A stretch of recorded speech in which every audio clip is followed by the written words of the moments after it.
Hello students, मी professor Mayuri Chorge. Previous लेक्चरमध्ये आपण transmission media म्हणजे काय, त्याचे 2 टाईप्स होते, guided transmission media and second one unguided transmission media. तर गायडेड ट्रान्समिशन मीडिया हा पॉईंट आपण प्रिव्हियस लेक्चरमध्ये कव्हर केलेला आहे. आजच्या लेक्चरमध्ये आपण अनगायडेड ट्रान्समिशन मीडिया म्हणजे काय याबद्दल डिस्कस करणार आहोत आणि त्याचे काही 3 कॅटेगरीज झालेले आहेत, त्याच्याबद्दलसुद्धा थोडी इन्फॉर्मेशन घेणार आहे. तर अनगायडेड ट्रान्समिशन मीडिया म्हणजेच त्याला आपण वायरलेस कम्युनिकेशन किंवा अनबाउंडेड ट्रान्समिशनसुद्धा म्हणतो. त्याच्यामध्ये जे काही इलेक्ट्रोमॅग्नेटिक वेव्ज असणार आहेत ते काय केले जातात, ट्रान्समिट केले जातात फिजिकल कंडक्टर्सचा यूज करून. याच्यामध्ये जे काही सिग्नल्स आहेत अनगायडेड ट्रान्समिशन मीडियामध्ये जे काही सिग्नल्स आहेत ते काय केले जातात, रॅडिएट केले जातात थ्रू दी एअरमधून काय केले जातात, सिग्नल्स ट्रान्समिट केले जातात. त्यामुळं ते काय केले जातात, युनिडायरेक्शनमध्ये न करता ओमनी डायरेक्शन म्हणजेच काय केले जातात, ऑल डायरेक्शनमध्ये. सिंगल जो सेंडर असणार आहे तो काय करतो, ऑल डायरेक्शनमध्ये ते जे काही सिग्नल्स आहेत तो ट्रान्समिट करतो. त्यामुळं जे काही त्याच्या रेंजमध्ये असतील, ओके, त्याने ट्रान्समिट केलेल्या रेंजमध्ये जेवढे काही नंबर ऑफ डिव्हायसेस असतील ते प्रत्येक डिव्हाइस काय असतं, कॅपेबल असतं ते जे काही पाठवलेले सिग्नल्स आहेत ते ॲक्सेप्ट करण्यासाठी. So in this medium signals are transmitted through the air and are reaching to anyone with a device capable of accepting them. म्हणून काय होतं, ते त्याच्या रेंजमध्ये जेवढे काही नंबर ऑफ डिव्हायसेस असणार आहेत ते काय करतात, जे काही सिग्नल्स पाठवलेले असतात सेंडरकडून ते काय करतात, ॲक्सेप्ट करण्यासाठी कॅपेबल असतात. हे जे वायरलेस ट्रान्समिशन मीडिया आपण बघत आहोत त्याचे 3 कॅटेगरीज झालेले आहेत, म्हणजेच अनगायडेड ट्रान्समिशन मीडियाची. त्यातील फर्स्ट वन आहे रेडिओ वेव्ह, नेक्स्ट असणार आहे microwave and last one is infrared waves. तर रेडिओ वेव्हबद्दल सगळ्यात आधी आपण बघूया. फर्स्ट असणार आहे तो रेडिओ वेव्ज. हा काय असणार आहेत, इलेक्ट्रोमॅग्नेटिक्स वेव्ज असणार आहेत, जे काय असणार आहेत, ओमनी डायरेक्शनल. आता ओमनी डायरेक्शनल म्हणजेच काय, तुमच्या सगळ्यांच्या डोक्यात अँटिना आहे का, अँटिना माहिती आहे सर्वांना, ओके. मग अँटिना कसा करतो, तर अँटिनामधून जे काही नंबर ऑफ सिग्नल्स ट्रान्समिट केले जातात, नंबर ऑफ वेव्ज प्रपोगेट केले जातात ते कसे होतात, एका सिंगल डायरेक्शनमध्ये होतात का, नाही, तर ऑल डायरेक्शनमध्ये जेवढी काही फ्री स्पेस असणार आहे त्या फ्री स्पेसमध्ये जेवढे काही नंबर ऑफ पॉसिबिलिटीज डायरेक्शन्स असतील त्या प्रत्येक डायरेक्शनला ते वेव्ज काय होतात, प्रपोगेट होतात. म्हणजेच काय म्हणायचं त्याला, ओमनी डायरेक्शनल, ज्याच्यामध्ये सिंगल सेंडर असतो जो सेंड करतो आणि रिसीव करणारे कोण असतात, नंबर ऑफ रिसिवर्स असतात. लक्षात येते का, म्हणजेच sending and receiving antennas do not have to be aligned, that is any receiving antenna can receive the transmitted waves. ह्याच्यामध्ये अलाइनमेंट केलेली नसते की हा एकटाच सेंडर सेंड करणार आणि ते करेक्ट एका लाईनमध्ये सिंगल लाईनमध्ये जाणार तो वेव आणि दुसरा जो काही रिसिवर आहे तो रिसीव करणार. तर ओमनी डायरेक्शनल होतं रेडिओ वेव्जमध्ये ज्या काही इलेक्ट्रोमॅग्नेटिक्स वेव्ज आहेत त्या. म्हणजेच काय होतं, सेंडर सेंड करतो त्याच्या विदिन द रेंज जेवढी काही फ्री स्पेस आहे त्यामध्ये जेवढ्या काही डायरेक्शनच्या पॉसिबिलिटीज आहेत त्या प्रत्येक डायरेक्शनला काय होतं, प्रपोगेट होतात ते वेव्ज. तर ह्या रेडिओ वेव्जची फ्रिक्वेन्सी काय असते, तर ती अबाउट 30 हर्ट्ज टू 300 गिगाहर्ट्ज अशी असते. लक्षात घ्या, हे जो काही रेडिओ वेव्ज मी तुम्हाला आत्ता सांगत आहे त्याची जी काही फ्रिक्वेन्सी असणार आहे ती किती असते, 30 हर्ट्ज टू 300 गिगाहर्ट्ज अशी असते. Transmission of data using radio frequency is called radio wave transmission. Radio wave transmission कोणाला म्हणायचं, तर जो काही डेटा ट्रान्समिट केला जातो तो ट्रान्समिट करत असताना रेडिओ फ्रिक्वेन्सी जिथं यूज केली जाते, एखादा डेटा ट्रान्समिट करत असताना जिथं रेडिओ फ्रिक्वेन्सी यूज केली जाते त्याला रेडिओ वेव्ह ट्रान्समिशन असं म्हणतात. लक्षात येतं आहे. आता तुम्हाला सर्वांना रेडिओ तर माहिती आहे, मग रेडिओवर चॅनेल्स कसे एक्झिक्यूट होतात, तर याच्यामध्ये होतं काय, जे काही रेडिओ स्टेशन असतं तिथून काय केले जातात, number of radio waves transmit केले जातात. ट्रान्समीटरचा यूज करून रेडिओ स्टेशनमधून काय केले जातात, number of radio waves transmit केले जातात. मग हे जे काही ट्रान्समिट केलेले वेव्ज आहेत ते काय करतात, रिसिव्हर म्हणजे कोण, आपण जे काही नंबर ऑफ युजर्स आहेत ते काय करतो, एखादा ॲप आपल्या मोबाईलवर असेल तर आपण एखादा ॲप यूज करतो, इन्स्टॉल करतो किंवा एखादा डिव्हाइस घेतो रेडिओ आपण ऐकण्यासाठी, बरोबर. मग ते रिसिव्हर काय करतात, जे काही इन्स्टॉल्ड आपण केलेलं एखादं ॲप किंवा डिव्हाइस असेल त्याच्यावर ते रिसीव करतात. आणि ट्रान्समीटर काय करतो, त्याचवेळी रेडिओ स्टेशनवरून ट्रान्समीटरचा यूज करून ते जे काही रेडिओ वेव्ज असणार आहेत ते ट्रान्समिट करतो. म्हणजेच both transmitter and receiver use antennas to radiate or capture radio signals. जे काही ट्रान्समीटर आणि रिसिव्हर आहेत ते दोघं पण काय करतात, अँटिनाज यूज करतात. कशासाठी, तर ट्रान्समीटर काय करतो आहे, रेडिएट करायचे आहेत रेडिओ वेव्ज म्हणून यूज करतो आहे. आणि जो काही कॅप्चर करणारा आहे कोण, रिसिव्हर म्हणजेच आपण जे काही नंबर ऑफ युजर्स आहोत, रेडिओ सिग्नल्स आपल्याला कॅप्चर करायचे आहेत म्हणून सुद्धा आपण पण काय करतो, अँटिनाज यूज करतो. सो हे जे काही रेडिओ वेव्ज असणार आहेत ते कशासाठी यूज केले जातात किंवा कधी यूज केले जातात, तर जिथं डायरेक्ट व्हॉईस कम्युनिकेशन होतं, विदिन द अलोकेटेड रेंज, त्यासाठी काहीतरी रेंज अलोकेटेड केलेली असते. त्या अलोकेटेड रेंजमध्ये जर डायरेक्ट व्हॉईस कम्युनिकेशन व्हायचं असेल तर तिथं रेडिओ फ्रिक्वेन्सी यूज केली जाते. लक्षात येते का. आणि ही जी काही रेंज असते ती युजली 10 माइल्स इतकी असते. रेडिओ वेव्ह, मी पुन्हा एकदा सांगते, हा एक इलेक्ट्रोमॅग्नेटिक वेव्ह आहे जो की ओमनी डायरेक्शनलमध्ये ट्रान्समिट केला जातो. याच्यामध्ये सिंगल सेंटर काय करतो आहे, त्याच्यामध्ये अवेलेबल असणारी जेवढी काही फ्री स्पेस असणार आहे त्यात ऑल डायरेक्शनने सिग्नल्स ट्रान्समिट करतो, रेडिएट करतो. आणि हे जे काही रेडिओ वेव्ज असणार आहेत ते अबाउट 30 हर्ट्स टू 300 गीगाहर्ट्स अशी त्या रेडिओ वेव्जची फ्रिक्वेन्सी असते.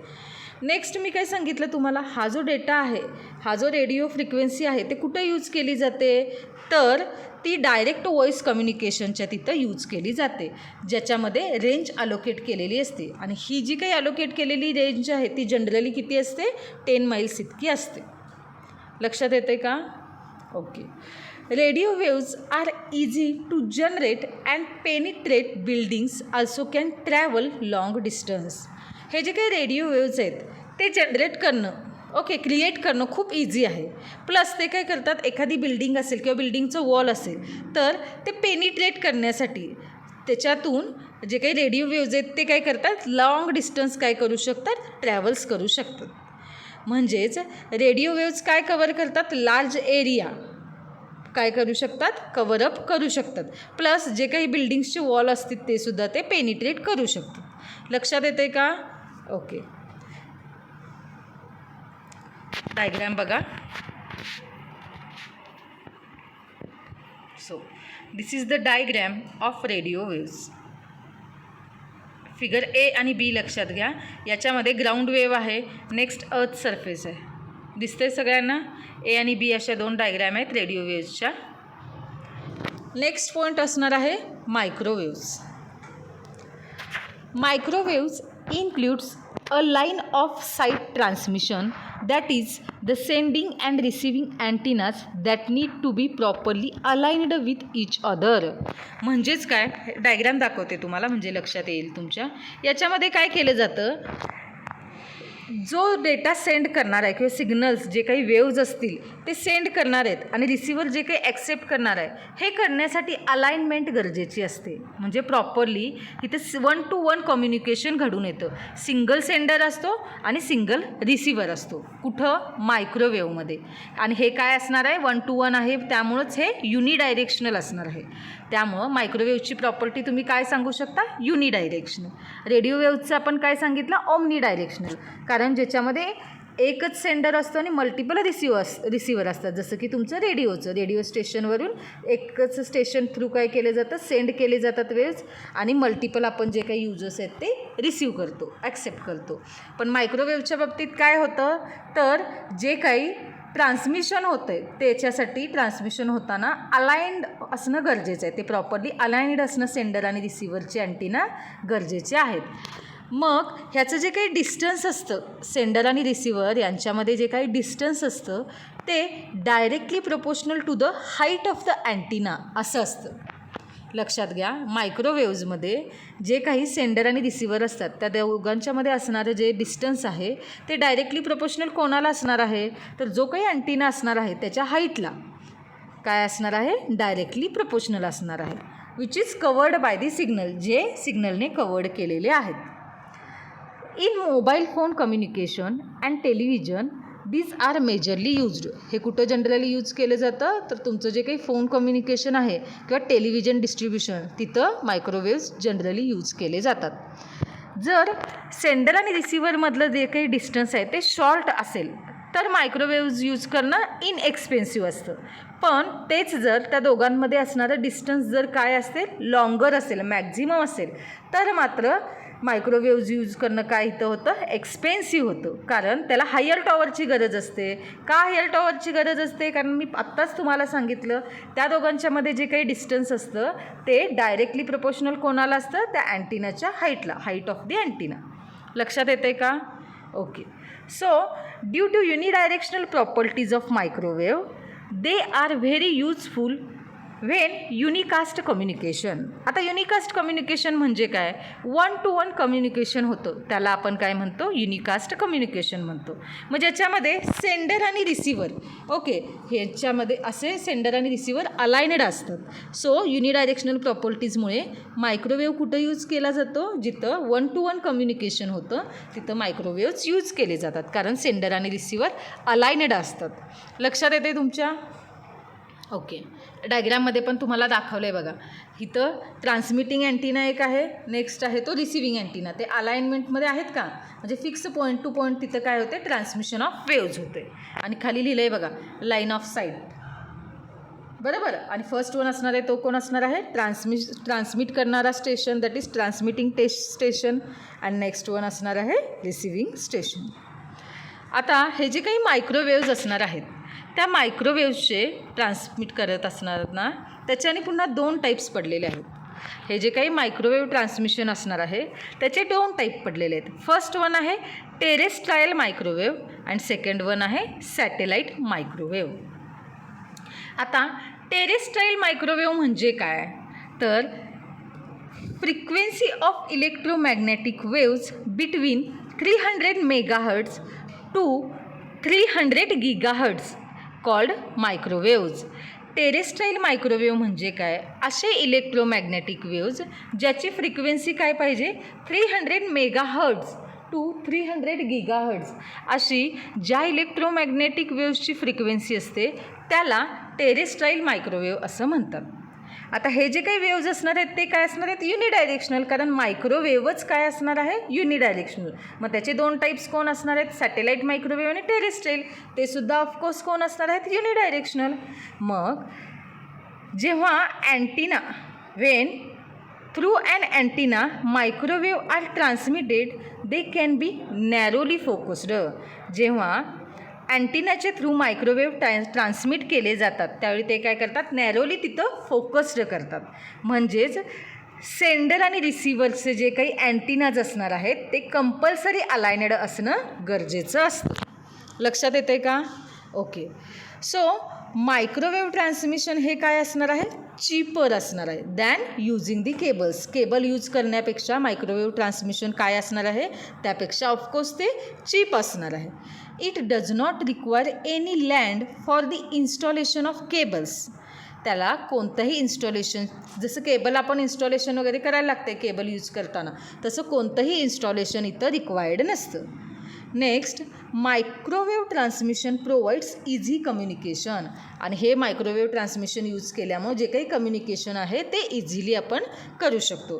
These are the advantages. लक्षात येते? ओके. आता ह्याचं पण एक डिसॲडव्हान्टेज आहे, ते काय असेल, तर त्याची जी काही बँडविड्थ असणार आहे मायक्रोवेव्ह ट्रान्समिशनमध्ये ती काय असते, लिमिटेड असते. हे काय सांगू शकता तुम्ही, त्याचं डिसॲडव्हान्टेज म्हणून सुद्धा सांगू शकता. लक्षात येतं आहे? ओके.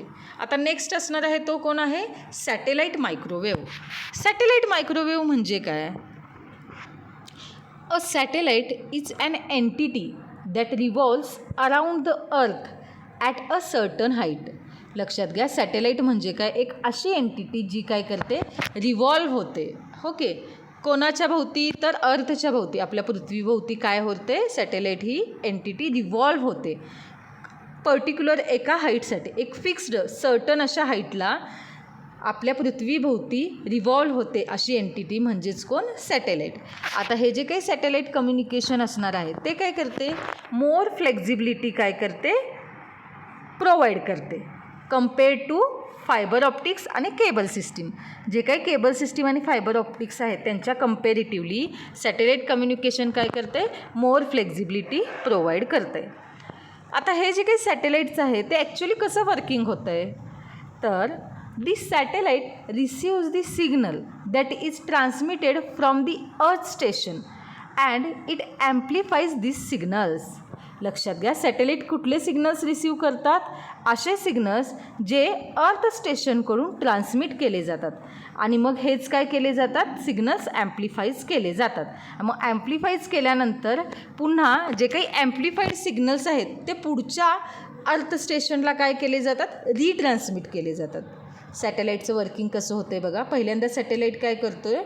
जे काही अर्थ स्टेशनकडून ट्रान्समिट केलेले सिग्नल्स आहेत ते काय करतो आहे? पहिल्यांदा रिसीव करतो आहे आणि ते रिसीव करून तेच सिग्नल्स तो ॲम्प्लिफाईज करतो आहे आणि ॲम्प्लिफाईड केलेले जे काही सिग्नल्स आहेत ते पुढच्या अर्थ स्टेशनला, अनादर अर्थ स्टेशनला पुन्हा ते रिट्रान्समिट करतं.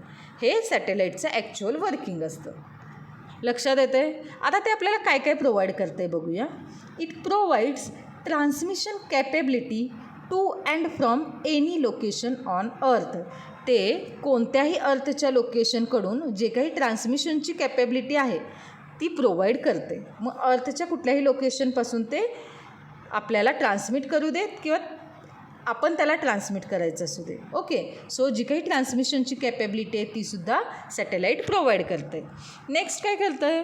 तर deployment of satellite microwave for orbiting satellite is difficult.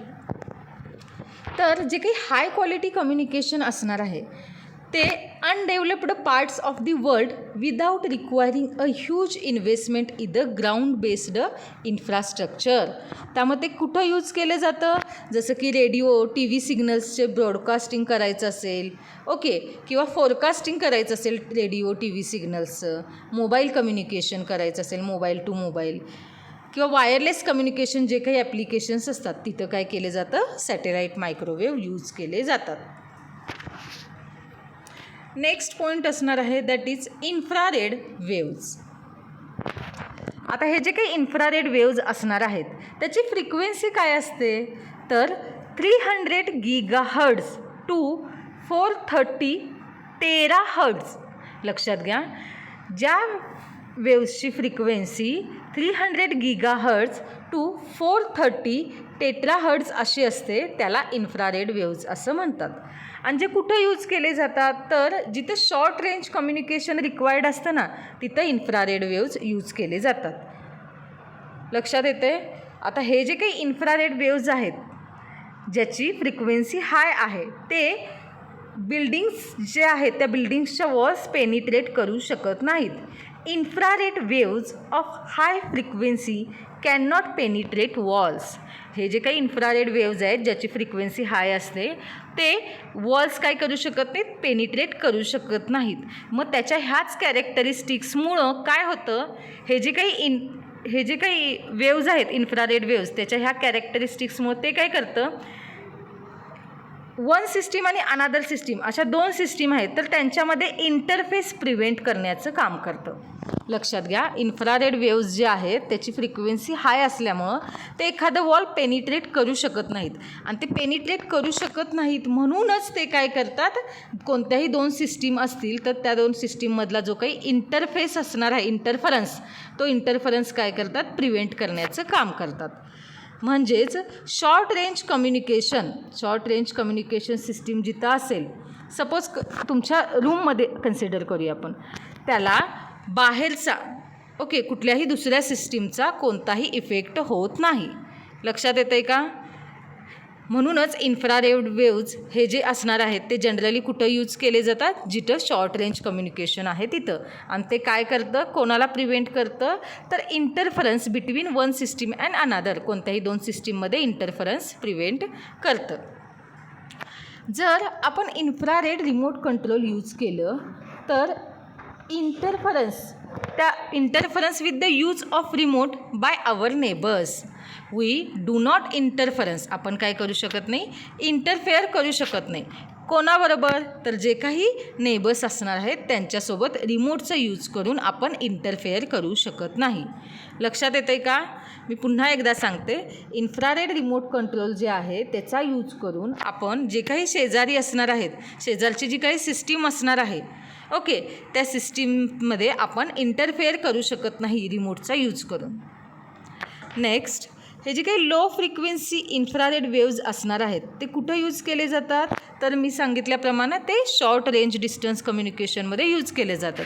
जसं की तुमचं टी व्ही रिमोट आहे, वायरलेस स्पीकर आहे, ॲटोमॅटिक डोअर्स असतील, ओके.